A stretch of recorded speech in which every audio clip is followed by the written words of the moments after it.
Hello, beautiful people. Welcome to Professor Awesome. My name is Jen Hart.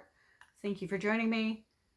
Please, if you like anything that I'm saying, even if it's your name, please comment below and I'll say hi to you.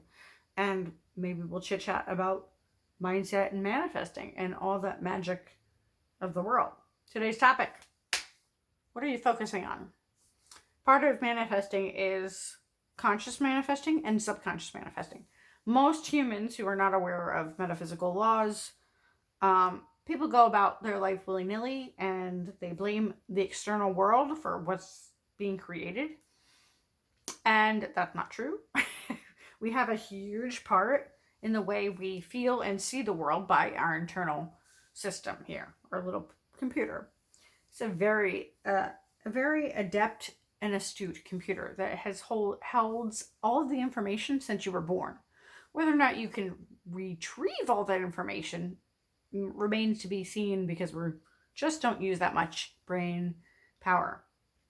However, in this case, if you want to create a life that you love and get unstuck, part of the reason you may be unstuck or maybe stuck in your life, whether it's in your relationships or whether it's in your work life or whether it's just a feeling of malaise and almost like atrophy of your life. If you're not progressing or growing, you're kind of stuck. Not kind of, you are. This is not a call out. This is just to help you. If you know the reason why you're watching this, probably, if you don't know me personally, that you come across this, you're looking for solutions. And part of the solution here in this particular topic is where's your attention? Where are you going? Now, part of one of the teachers that I would recommend you listening to and maybe reading is Neville Goddard. He was a early 1900 New Thought teacher. He practiced this thing called living in the end. Now, modern times people would say act as if, but in his point of view or projection of living in the end is that you are already received, you're already living, and it's to stay in that state as much as possible. So say you're not married and you want to get married, and it's not to necessarily live in a bubble per se, although depending on interpretation that might be where it is. And I'm not of a person that can deny reality completely. I don't think it's healthy, first of all, because I used to work with mental health patients, and it can be disturbing, to say the least, when you're not in touch with a specific reality. Now, you don't have to buy into my reality. I don't have to buy into yours. But if you want some symbiosis and connection, you might have to get on the same reality plane. Now, we see this in politics that not everybody is on the same plane, clearly. So that's just one example of many, because everybody has their own internal dialogue and stories. So this is why if twins are in the same family, they grew up with the same parents and the same situations, they can have completely different views about that situation of growing up. So we do create our own reality and how we view things and how we see things. This topic literally is for you to benefit yourself. What do you want? If you want to get married, living in the state, living in the end, what does that feel like?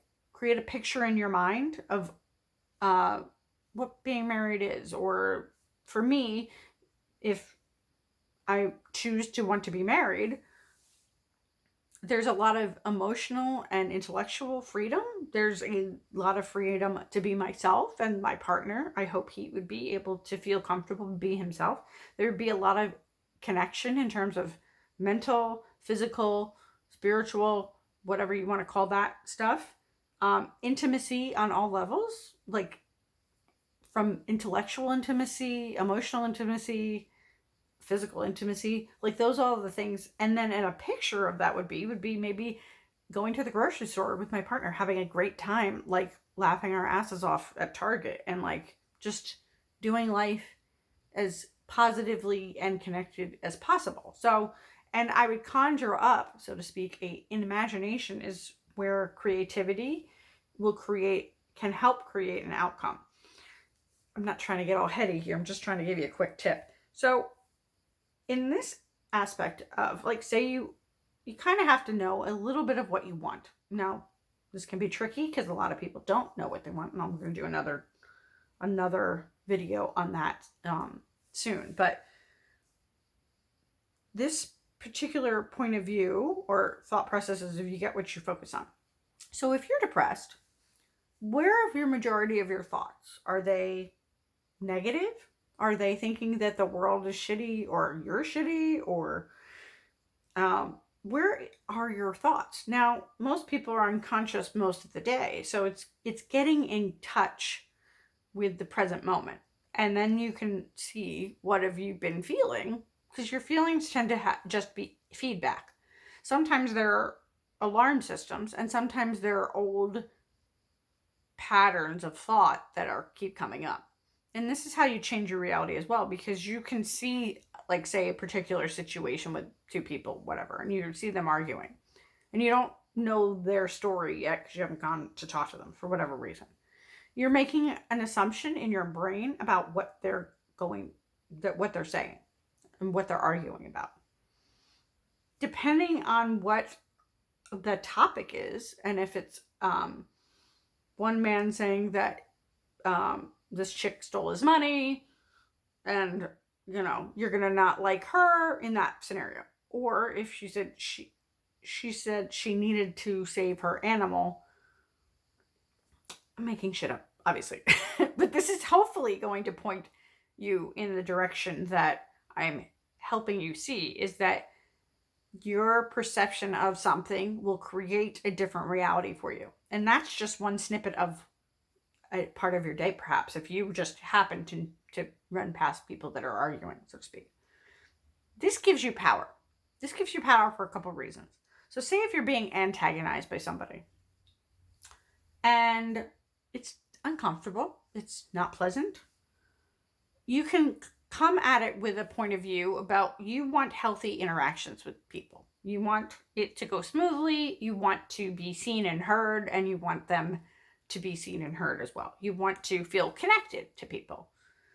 So somebody's coming at you with maybe a criticism of some sort, maybe you're at work or whatever. Instead of taking their criticism as that they dislike you, they have out to get you, that there's something wrong with them, they're idiotic, blah, blah, blah. If you switch it in your mind and you say, this coworker is trying to help me, I might not understand what they're trying to do or what their motive is, but I'm willing and open to listen. Right there, you're changing the reality script. Now, eventually, if you continue to do that with certain people, that will change their interaction with you, meaning they will probably be less critical of you, or their tone will change. Now, this is fascinating on numerous levels because you didn't tell them or didn't ask them to change. Now, I'm all for open communication and being able to be very clear in that, because it's helpful, because most people can't read minds. Most people don't understand energy. They don't know how they can influence another person without being manipulative or controlling. So part of this is the magic of being able to see somebody in their best light, in their best qualities. The world has a hard time doing that. And there's a caveat too, because you actually, like, I don't want anybody to be taken advantage of. And I know in many of times in my life that I have thought the best of some situation or someone, and I did get emotionally hurt. Or maybe I was taken advantage of, like financially, which that has happened. I take those lessons, they take those situations as learning lessons. I don't make them about like how awful I am because I didn't catch the red flags, or I gave too many chances, or that person had money. I can make up the rules of what that means. That's what's great about the mind, is that you can not just make up, this is how you create your reality. If I don't want to feel shitty about some of my decisions in life, I'm not going to lie to myself, because that's horrible, but I can change the meaning behind something. So, I don't know, someone in my 20s, somebody took advantage of me, like $700 advantage. used my good nature and my good heart against me. Because, you know, I was a little gullible. And I'm not afraid to say that I was naive. Because I thought people thought like me. That I'm caring and thoughtful and considerate. And I don't take advantage of people. It's not my MO. And I have everything that I need. So I don't need to take advantage of somebody. And so I understand the reason why somebody would do that. But that's a side note. So for the example that I'm giving here, I could look back in that time period when that happened, and I could say, I'm such an idiot. I can't believe I fell for that. I knew instinctively, because I did have an intuitive hit. Like, there's a difference. I did have an intuitive hit that was not going to benefit me. But I continued forward because of the charm of that person and not a sob story, because she wasn't about a sob story, but it was very much like I was open to being. I wanted something, and she was selling it, basically, in intellectual terms. So, and I bought it. And I could say that I was an idiot. I could say all these things, but you know what? I learned so much about humans. I learned so much about how I perceive things. And so this is why I say we live in a dualistic nature universe, right? So you do get what you focus on. I wasn't fully conscious. So the more conscious you are, the more aware of your own thoughts, as well as the potential thoughts of others. This is how you can stay out of the weeds of your own life and create the life that you want. It just doesn't mean that you will never be in situations that are uncomfortable. This is not what life is about. It's supposed to get you uncomfortable so you grow and learn. So, but you want more of what you want. You want more happiness. That's, I would assume, one of the things you would like, besides maybe being married, or maybe, becoming single, or having freedom of thought, or a better body, or like to be 100% healthy and with full mental and physical faculties. So whatever you're striving for, you can create. And it starts in the mind and where you're focusing on. So getting back to living in the end. If you want to live in the end result, you have to become aware of what's going on a regular basis, constantly. And not in like a weird, chaotic, like, oh my God, I have to control my thoughts. Because that's like nauseating. My mother did that. My mother had mental illness. This is why this is an interesting topic to talk about, because there's a certain level of creation you have by the thoughts you have. And she was able to control a lot of her mental health issues with the power of her mind. That being said, she could have been helped more with other 3D practicalities like medication. We live and learn, don't we? So it's to marry the two. Marry the 3D with the metaphysical world, because you can get further and it'll be a lot less stressful, and then you feel more in control of your life, and you've made choices in your life that are much more productive and happy, because who doesn't want that? So where is your focus? If your focus is always in a spiral of guilt or shame or frustration or anger, it doesn't mean not to feel those things at all. Like I think I've said in a previous video, if I posted it, is that this is not about shutting down emotion, because emotions are very important. They're feedback. They're intuitive feedback, as well as feedback of old patterns and loops within your conscious and subconscious mind. They're also just to get a sense of what's going on in the present. So it's future and past and present feelings, which gets complicated. But it doesn't have to be if you start with the idea of present momentness. This is mindfulness 101.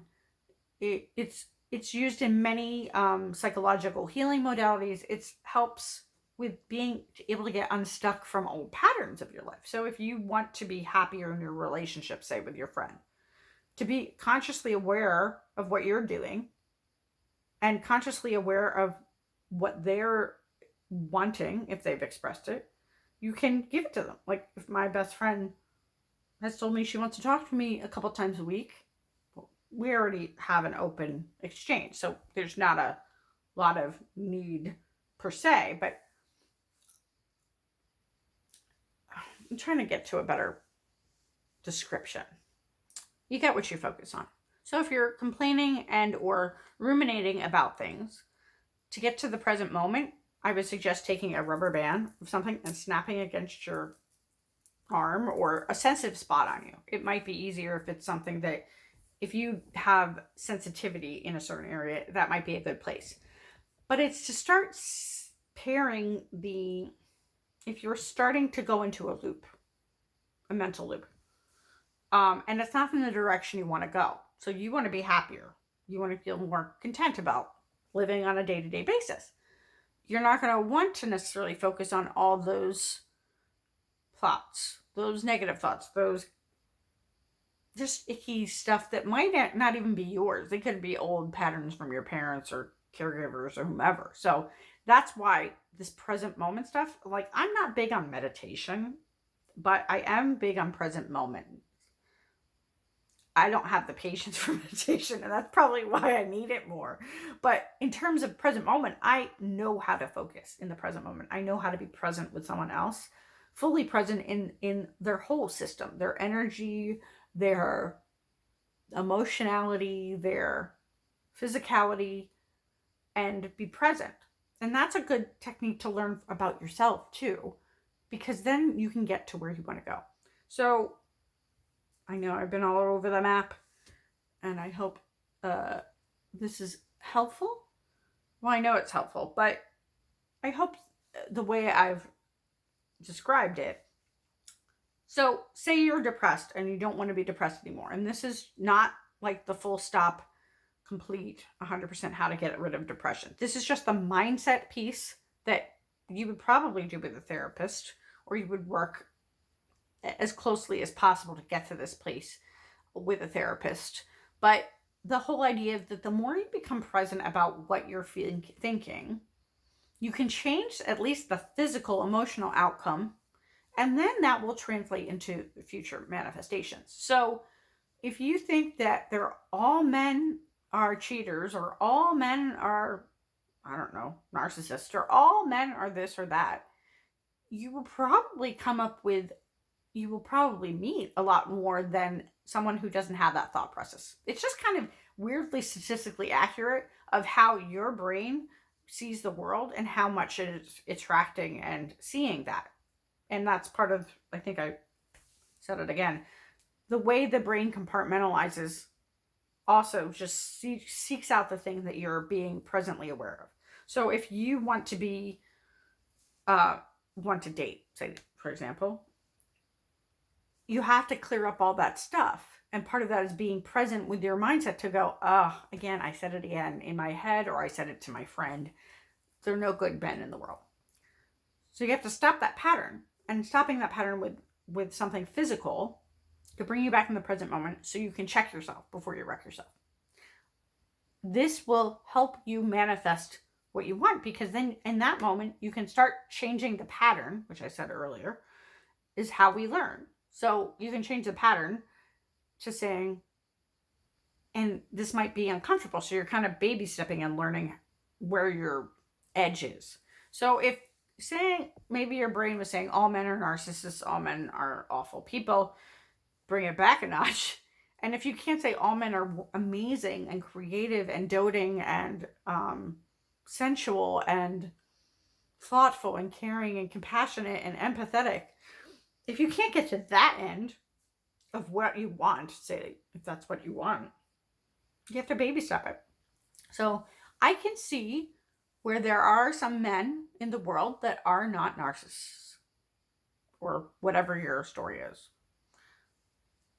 and they're single. Like, you could say that if you think that all the men of the world are taking the good men, for example. So that's how you're starting to train your brain. And then if you can go further, the more you're aware, the more you're conscious, you keep repeating the new story pattern. That's it. I mean, that's cognitive behavioral. The behavioral part's another issue, but that's cognitive behavioral therapy, basically. So if you have to become aware. This is why awareness is wonderfully amazing tool for creating your life, because you can start it at here and it will start manifesting better solutions. So if you think that, say, I mean, I think I've given you a lot of examples. It's like, if you think working out is hard, maybe coming up in your mindset and changing, it's like working out gets easier and easier every day. I'm starting to enjoy working out. I love how working out makes me feel.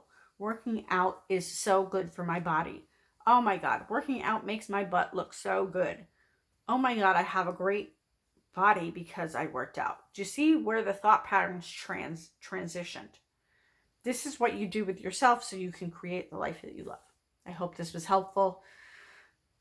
From bed, this is Jen Hart. Be awesome, signing off. Comment below. Let me know what you want to focus on, and I will help you redirect the thoughts. And then let me know where you see the change, because I guarantee you'll feel the change internally. But if that's still not really routine for you yet to understand the differences between what you're feeling, is that you'll start seeing the world change. It might be fairly miraculous, but I'm not going to go like crazy on you. Like, you'll start seeing the differences in how people are interacting with you. You'll start seeing the differences of, like, there is some magic to this, and metaphysically, it's just a beautiful thing. So have a good night. Peace.